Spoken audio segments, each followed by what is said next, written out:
Olá investidores, sejam muito bem-vindos ao canal eMoney e hoje é o nosso segundo dia da Copa de Fundos Imobiliários aqui no canal eMoney. Lembrando que a gente está realizando um confronto entre 32 fundos de investimento. A gente já falou na semana passada sobre 2 fundos de logística, falamos também 2 fundos de shoppings, falamos sobre 2 fiagros, 2 fundos de agronegócios e de residenciais. Então, se você perdeu, recomendo estar vendo o vídeo, que eu vou deixar um card aqui do lado direito para facilitar para vocês. E se você gosta desse tipo de vídeo, clica no curtir, isso ajuda muito, motiva muito a gente continuar trazendo mais vídeos para vocês. Compartilhe com seus amigos, eu acredito que muita gente vai gostar de ver comparativo entre 32 fundos imobiliários. Raramente a gente vê tantos fundos imobiliários sendo comparados ao mesmo tempo. Se inscreva no canal para receber mais vídeos em diversos tipos de investimento que a gente traz aqui no canal. E não esquece de clicar no sininho para receber as notificações de novos vídeos. Antes de ir para o confronto, queria comentar que a gente também tem o Instagram aqui do canal eMoneyBR. Basicamente só precisa procurar lá no Instagram por eMoneyBR.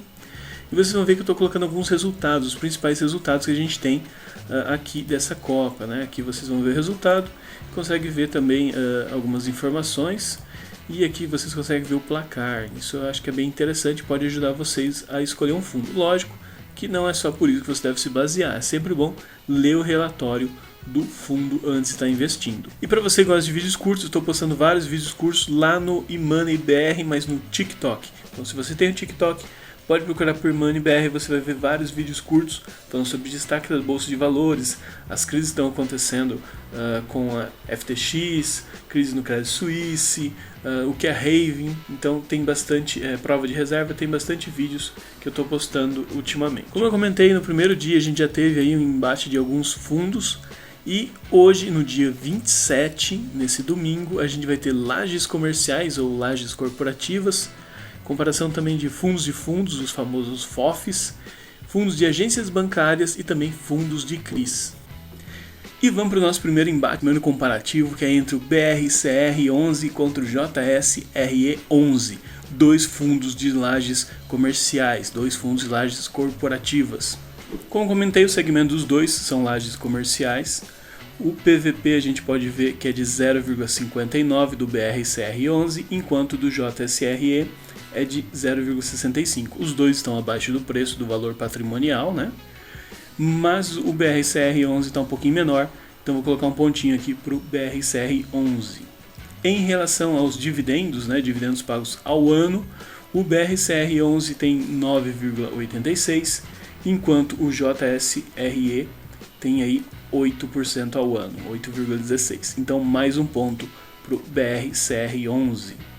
Em questão de imóveis, a gente pode ver aqui que tem 15 imóveis contra 5 imóveis, né? Então, como tem mais imóveis, mais um pontinho para o BRCR11. Em questão de distribuição, os dois possuem imóveis em 2 estados diferentes, então nenhum dos dois vai marcar ponto. A gestão dos dois também é igual, gestão ativa, também os dois têm a mesma pontuação. Em questão de taxas, a gente pode ver que a taxa de administração paga no ano para o BRCR11 é de 1,75, enquanto o JSE é apenas 1%. Então eu vou colocar um pontinho aqui para o JSRE. Em questão de performance, o BRCR11 não possui nenhuma performance, enquanto o JSRE possui performance de 20% do que exceder a 6% ao ano. Normalmente eu coloco um ponto aqui para quem tem uma performance, isso incentiva muito ao gestor a ter uma performance melhor, mas 6% ao ano eu acho bem baixa essa performance, para ser sincero, eu preferia uma performance maior. Eu até vou colocar um pontinho aqui para o JSRE, mas é uma performance muito baixa. Vou dar um ponto, mas é meio contra o meu conceito, né? Porque é realmente baixo aí o rendimento que é esperado do fundo. Em questão da vacância, a gente pode ver aqui que tem 21% de vacância, enquanto o JSRE tem só 14%. Então mais um ponto aqui para o JSRE, porque ele tem uma taxa menor de imóveis não vagos. A data do IPO, a gente pode ver que o mais antigo aqui é o BRCR, porque ele é de 2010, enquanto aqui a gente pode ver que é 2011, então mais um pontinho para o BRCR. Em questão de liquidez, a gente pode ver que tem 32 mil negociações, enquanto o JSRE tem 28. Então mais um ponto aqui para o BRCR11. Então aqui quem acabou levando melhor foi o BRCR11, que acabou ganhando aqui de 5-3. No nosso segundo confronto de hoje, dois fundos muito conhecidos da nossa bolsa de valores, dois fundos de fundos, né, dois FOFs, que é o HFOF e o BCFF. O segmento, como eu comentei, são dois FOFs, né, dois fundos que investem em outros fundos. O PVP está muito próximo, né, o HFOF tem um PVP de 0,84, enquanto o BCFF tem de 0,85. Então está muito próximo o PVP dos dois. Eu vou colocar um pontinho aqui para o HFOF, mas basicamente foi um empate aqui no PVP. Em relação ao dividend yield a gente pode ver que tem 10,38 do HFOF, enquanto o BCFF tem de 9,90, né? Então mais um pontinho aqui para o HFOF, mas está muito próximo os dois. Questão de ativos, os dois têm mais de 20 fundos imobiliários que eles investem, então também não tem como colocar nota para nenhum dos dois aqui. Distribuição não tem como comentar também. Gestão, a gente pode ver que os dois têm gestão ativa, então são semelhantes. As taxas, a gente pode ver que a taxa é um pouquinho menor do HFOF11, tem 0,6% ao ano, enquanto a taxa do BCFF é de 1,25%. Então aqui fica evidente que esse ponto vai para o HFOF por ter uma taxa menor.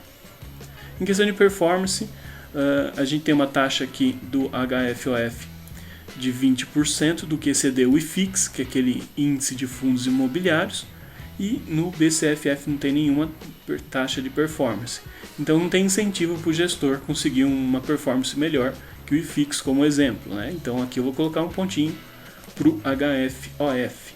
Em questão de vacância não tem como comentar, porque eles não possuem imóveis. Data do IPO, a gente pode ver que o HFOF é de 2018, enquanto o BCFF é de 2010. Então, o primeiro pontinho aqui vai para o BCFF, porque ele é um fundo mais antigo. Em questão de liquidez, a gente pode ver que a liquidez do HFOF é de 10 mil negociações diárias aí na Bolsa de Valores, enquanto a média aqui do BCFF é de 23 mil. Então, como ele tem mais liquidez, mais um pontinho aqui para o BCFF. Então terminou 4-2, o HFOF foi o vencedor aqui entre os fundos de fundos, mas o BCFF não ficou atrás, né? Ele poderia muito bem ter empatado se tivesse aí um aumento dos dividendos. No nosso penúltimo confronto do dia, a gente tem dois fundos de agências bancárias, o BBPO e o BBFI11B. Como eu comentei, são dois fundos de agências bancárias, e a gente pode ver que o PVP do BBPO está de 0,89, enquanto do BBFI está de 0,67. Então vou dar um pontinho aqui para o BBFI por ter aí um preço em relação ao seu valor patrimonial menor, então ele está mais barato nesse momento. Em questão dos dividendos, a gente pode ver que o dividendo é de 12% ao ano do BBPO, enquanto do BBFI tem 17% ao ano de dividendo, então é um dividendo maior. Vou colocar mais um pontinho aqui para o BBFI. Em questão de ativos, o BBPO tem 64 imóveis, já o BBFI tem apenas 2. Então, se tiver problema em um desses dois imóveis, já é praticamente 50% da receita que pode dar problema. Já se der um problema no imóvel do BBPO, ele tem mais 63 para suprir isso. Então, vou colocar um pontinho aqui para o BBPO, né, porque ele tem mais imóveis.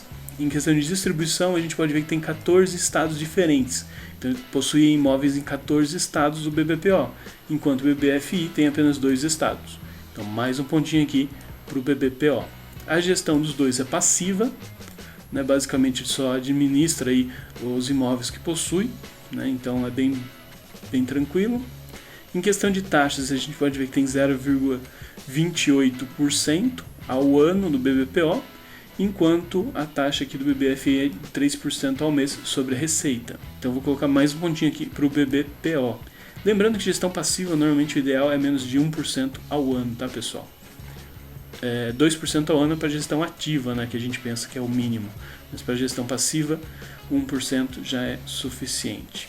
Em questão de performance, nenhum dos dois tem performance. Na vacância do BBPO não tem nenhuma vacância, pelo menos não consta no relatório. E o BBFI tem de 39%, então tem uma vacância alta, né? Tem quase 40% aí de um imóvel que não está sendo utilizado, né? Está vago. Então eu vou colocar mais um pontinho aqui para o BBPO. Data do IPO, a gente pode ver que o mais antigo aqui é o BBFI, então vou colocar mais um pontinho aqui para o BBFI, porque ele é de 2004, enquanto o BBPO é de 2012. E liquidez. Liquidez, o BBPO dá uma lavada no BBFI. Enquanto tem 26 mil negociações, vou até colocar o ponto já aqui para o BBPO, a liquidez do BBFI é de apenas 52. Então é bem problemático você ver um fundo que tem poucos imóveis, que tem uma liquidez tão baixa quanto essa. Então ficou evidente aqui que o BBPO levou essa do BBFI 11B. Esse terminou, né, em 5-3, né? Até que o BBFI não foi tão mal. E o nosso último confronto do dia, a gente tem aí dois fundos que investem em CRIs, né? Dois fundos de CRIs, o KNIP contra o KNCR. Então, como eu comentei, são dois fundos de CRIs, né? O KNIP e o KNCR. Em relação ao preço sobre valor patrimonial é muito parecido, né? 0,95 contra 0,99. Eu vou colocar aqui um pontinho para o KNIP porque ele está um pouquinho mais barato, mas é pouca coisa, não tem tanta diferença. Em relação a dividendos, a gente pode ver que tem 15% a 11% do KNIP contra 11% do KNCR. Então mais um pontinho aqui para o KNIP. Em questão de ativos, a gente pode ver que tem mais de 90 CRIs listados aí no relatório do KNIP, enquanto no KNCR tem 60. Então vou colocar mais um ponto aqui para o KNIP por ter mais CRIs. Logicamente que ter mais CRIs, né, também vai depender aí de quanto pessoal tem disponível no KNIP. A gente sabe que o fundo da Quineia tem várias pessoas trabalhando, né? Então tem um grupo muito grande aí dentro do KNIP. Por isso que ele consegue ter 90 CRIs. Já se fosse um fundo pequeno, talvez isso fosse um problema. Em questão de distribuição, a gente tem aqui 8 emissores diferentes, 8 securitizadoras, emissoras de CRIs dentro do KNIP, enquanto o KNCR utiliza 9. Então vou dar um pontinho aqui, mas é muito próximo novamente, né? Basicamente como PVP, aqui de 8 para 9 emissores não muda tanta coisa. Em questão de gestão, a gente pode ver que os dois têm gestão ativa, então nenhum marca ponto porque é a mesma gestão.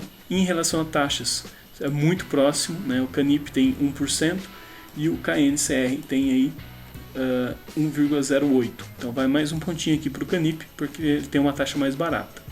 Nenhum possui taxa de performance, nenhum possui vacância porque eles investem em crise e não tem imóveis.